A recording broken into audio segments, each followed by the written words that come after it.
Hey everybody, this week, in honor of Ace Frehley, we're gonna rank his solo albums. We'll include the 1978 Kiss solo album all the way up to his latest 10,000 volts. So let's get to it.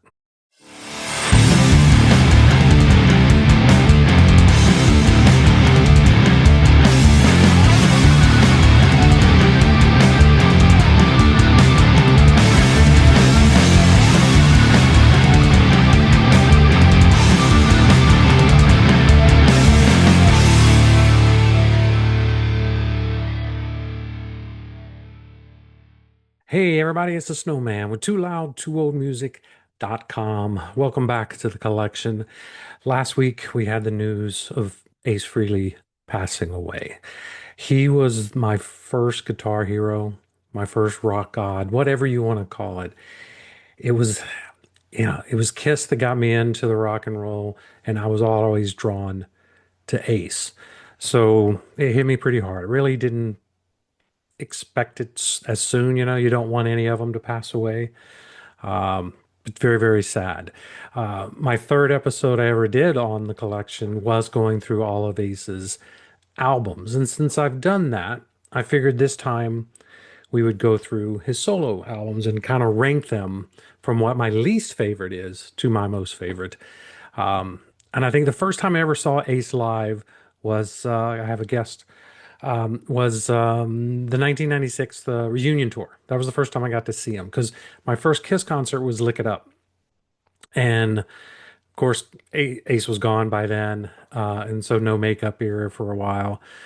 And then I last got to see Ace back in 2021, I think it was. He was opening up for Alice Cooper, and I got to go see him then. I took my daughter with me, so she actually got to experience Ace. And I've taken her to a Kiss show, but Ace wasn't in that Kiss show either. So she's now seen Ace and Alice and Kiss and Def Leppard and Journey. So it was great to share that with her. And now she can say she saw Ace Frehley in concert. So hopefully one day that'll come up in a conversation with her and her friends and she can brag about it. But anyway, so we're going to go through that. And if you don't know this over here, my co-host today is Joey. He normally doesn't join me, and I think he's gone now because I touched him and bothered him. So, which is fine. So anyway, my least favorite. Now I'm going to say least favorite because I don't hate any of the albums. So it's just least favorite to most favorite. But I'm going to start with Origins Volume 2. And I know a lot of people might have liked it. This is a nice one. I mean, it's nice gatefold there. It comes on a really pretty blue vinyl. So packaging and everything is really great. Um, but it is it's a covers album. I'm not a big fan of covers album. I like this one less so than Origins Volume 1 because this one just didn't have the songs. Hey, I hate Jumpin' Jack Flash by anyone other than the Stones. Wasn't a big fan of a couple of songs. I didn't really like I'm Down that much. I didn't like We Gotta Get Out of This Place. Lola didn't like. There was just a lot of songs in here I didn't like. There were some good ones. The cover of She was real good. 30 Days in the Hole with Robin Zander. Uh, I did like Space Truckin'. I thought that was a good version of Space Truckin'.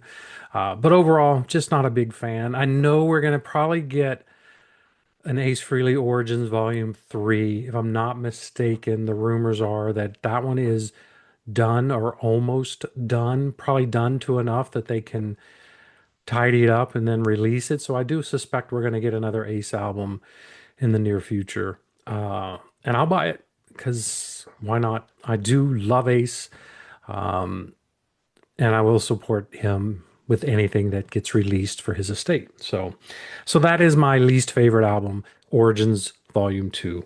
The next one I will go with is Frehley's Comet, Second Sighting. Um, this one I don't know. The first one was really great. I really loved the first one. I liked Ace's songs on this one, but I didn't really like Todd's songs as much as I did on the first album. So, and I know a lot of people are going to disagree with me on that, and I'm fine with that. I think my favorite songs on here were Insane, Dancing with Danger, and The Acorn is Spinning. And those are all Ace songs. I just felt Todd Howarth songs just didn't live up to the greatness that were on the debut. And I also think the production on this one was lacking a little bit. So I would rank this one next. This is the Megaforce edition. Still a great album. I just have to rank these somewhere. All right, and the next one we're gonna go with is probably no surprise will be Origins Volume One. I have the picture disc here. Um, it's I don't know if I'm gonna be able. Here we go. So there's the other side of the picture disc. Um, this one I do like. There are some good things on here, but there are a couple that I did not care for, and we'll go ahead and get those out. Lita Ford's Wild Thing, no. That song's been covered by so many people so many times. It does nothing for me. And then I didn't really care for Magic Carpet Ride either. But there's some really good songs that we had the first interaction in a long time with Paul Stanley and Ace with Fire and Water. I thought was great. Parasite with John Five, the Led Zeppelin cover, Bring It On Home. I thought those were really good covers. And the rest on here are pretty decent, except for the two that I mentioned that I just didn't like those. So yeah, it's a covers album, so it's not going to be my favorite thing in the world, and that's okay. Um, so yeah, we'll go with that one at on the next on the list. Then we're going to go with Space Invader. This one I forget what year, 2014 was Space Invader, and I do have a picture disc. Um, So there's the other side of the picture disc, picture of Ace. And there's another disc. There's two vinyl on here. This is, I think, a deluxe edition of the album. Um, and I think it's really, really good. So from here on out, I really like everything. I don't think it's as good as the one that came before it, Anomaly. So I was a little disappointed in that it didn't have as good as songs as that one, but that doesn't mean there weren't good songs on here. A couple really strong ones were "Gimme a Feeling," Space Invaders, or Space Invader, Toys. I also liked "Inside the Vortex," and there was a cover that on here that I didn't really enjoy that much was "The Joker," the Steve Miller song. It was just missing something, but overall, a really good album. I guess I would put that one. I don't know what number. I'm not really putting a number. We're just going in order. So that would be the next one on my list. Um, all right, I'm guessing we're about number six or so. We're gonna go with Frehley's Comet from 1987. Man, I can't tell you how excited I was when this album came out. Now, granted, in '87, I was into Def Leppard, White Snake, Guns N' Roses, and stuff. So this one was something I discovered. Not like anything. The production wise and everything is not to the level of those other albums. But oh my gosh, it was Ace, and I was so happy to have something with Ace back. It said Todd Howarth on vocals, John Regan on bass, Anton Fig on drums. Just a great debut album. I think Brock Soldiers, that was the autobiographical biographical song on Ace about the car wreck and everything that he had back in '83. So that was a great song. Breakout was awesome. And that one's co-written by Eric Carr. And then Into the Night, Something Moved. And I even love that weird ass song, Dolls. I enjoyed that one as well. Um, so yeah, I was really excited to get that. And what was even more cool about it is you remember Fractured Mirror from the solo album for Kiss. Here we have Fractured 2 instrumental, and it just picks up right where the last one left off. So just awesome, awesome stuff. Enjoy that one a lot. Uh, all right, then we're gonna go with the 1989 album, um, Trouble Walkin'. A lot of people might have this one higher. This might be a lot of people's favorites. And the songs that are on here that are good are great, and the songs that aren't are just not that good. I think I don't put this one higher because I my least favorite Kiss song of all time is "Hide Your Heart," and he does a cover of it here. Really hate that song. Uh, I don't know why, but I really do hate that song, and it just grates on my last nerve. But the songs that are on here are really good. There's a great ELO cover with Do Ya. The title track, Trouble Walkin', that's just that's a sensational song. Ace just nails that one. It's pure Ace and just the whole sound of it. But I also love Five Card Stud, Shot Full of Rock, Lost in Limbo, and Fractured 3, the third instrumental from the Fractured series that he seems to have going at this point. So, yeah, this version is the Record Store Day. I don't have an original pressing of that one. So, once that came out on Record Store Day, I was really excited to finally add that one to the list. All right, and I think we're at number 4, and I'm going with 2009's Anomaly. And I have the 10th anniversary deluxe edition of that one with all the bonus tracks, and it's on a nice little gatefold as well. I don't think it's a colored vinyl. Oh, it is. I was wrong. This is the yellow version of the colored vinyl. So there we go. That's really pretty.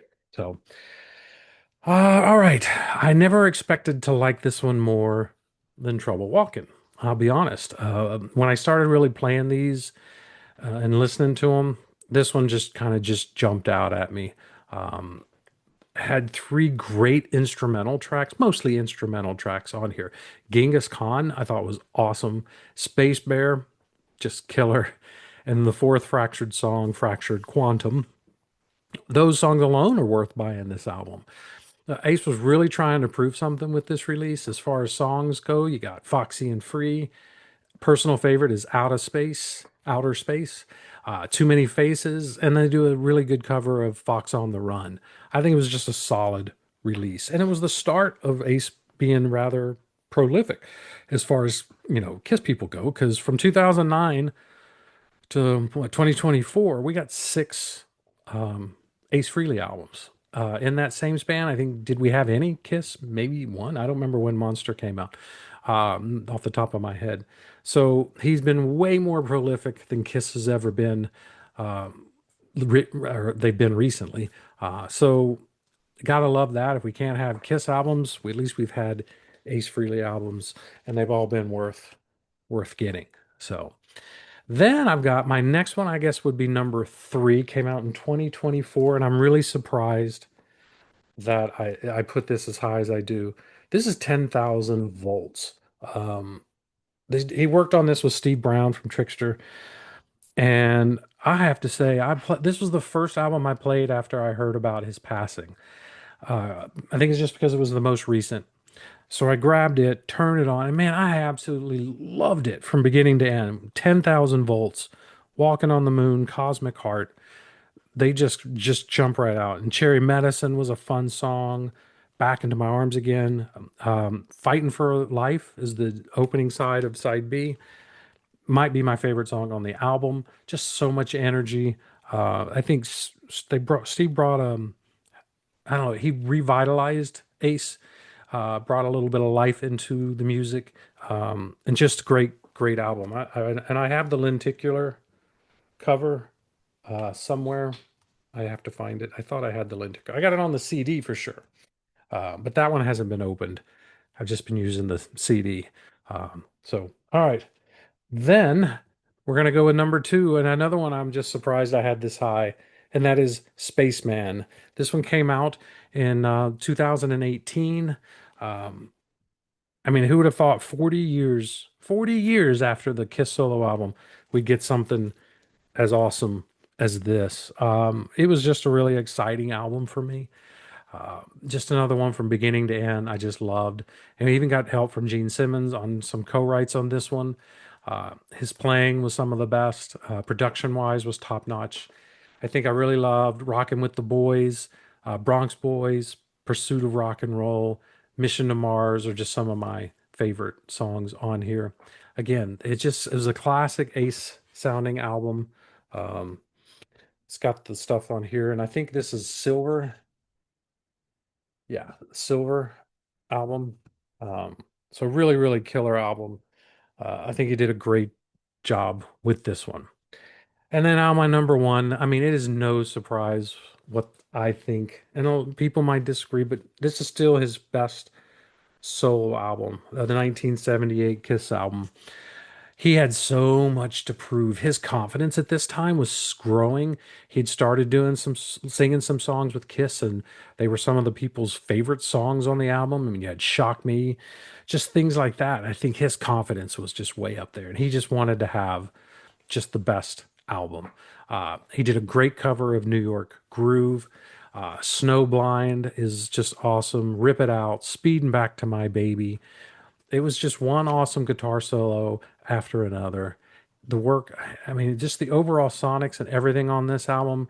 And then you get the instrumental that just one of his best, and that is Fractured Mirror.